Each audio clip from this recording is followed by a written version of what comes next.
Supergirl issue 7, legacy number 276, Sophie Campbell writing and on art.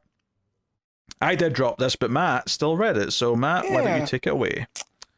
Yeah, I do enjoy the whimsical nature of this book. So I'm going to keep going until if it gets to the point where like I need to start dropping stuff to, because there's just too many things to read. I hate whimsy. Yeah, this is right? another... Anyone who doesn't know this about me, I hate whimsy. I hate whimsy. Pete Disney can burn in the fire of the atom for all I care. So, we were talking about the supporting cast in one of the other books and how, a lot of these writers sometimes really isolate the character and we kind of lose supporting cast. Here, it seems like Campbell is more interested in building out Kara's supporting cast because she's using all of these characters that she's introduced from the go. And here it starts with Kara investigating this weird turquoise kryptonite that turns her into a mermaid. And she has to get to water because she's starting to be not able to breathe because it gave her gills. And when she gets into the water, it is Princess Shark from issue 1. And that Princess Shark had put this turquoise kryptonite out in order to turn her into a mermaid because she needs help. And we get the backstory of Princess Shark through Kara's adventure here. And I'll get back to that. But the other story here is Lesla being invited to the Danvers home for Thanksgiving. So being that this is November, this is the Thanksgiving issue. And she's just keeping that very kind of awkward tone that Lesla has, where she's not really understanding the point of a lot of Earth customs or even, human customs and American customs.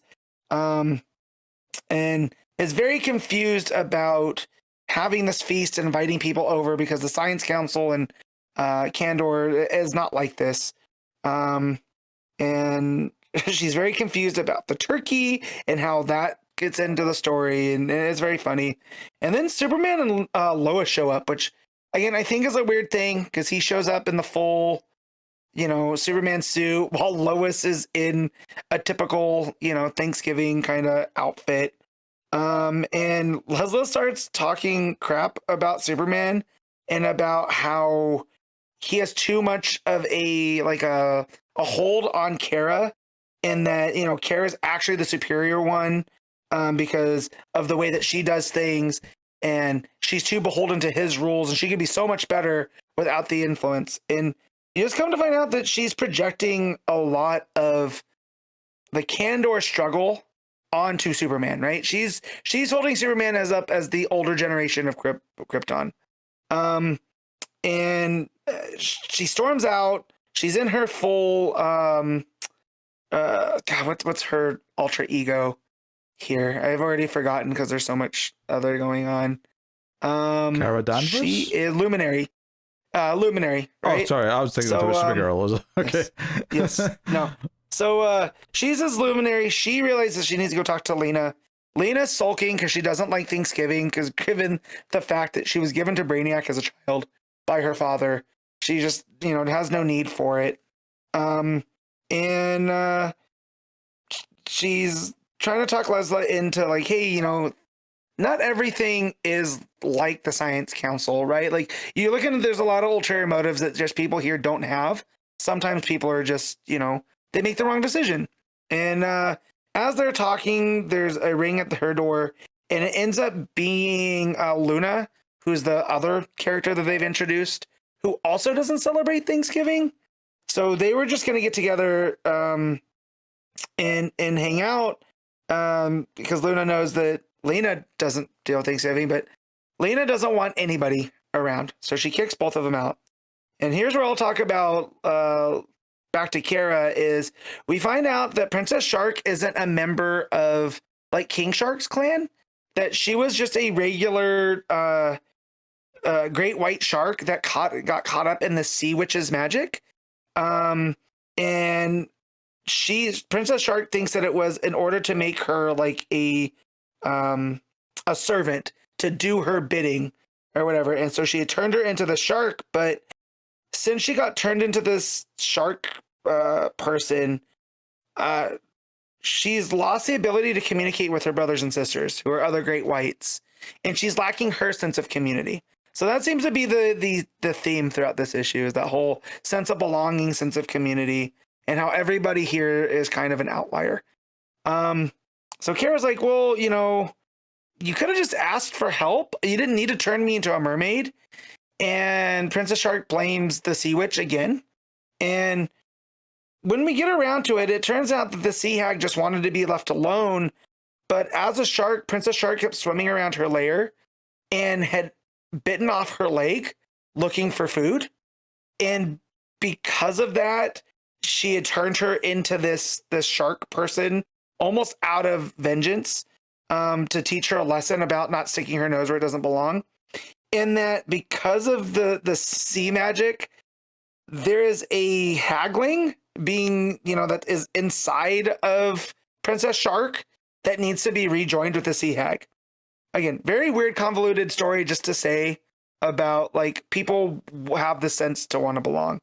So Kara and Princess Shark end up, you know, finding all of this out. Kara sticks her hand into Princess Shark's gullet, you know, and pulls out this hagling who, you know, doesn't turn back into the sea hag's leg, but stays in this weird baby form.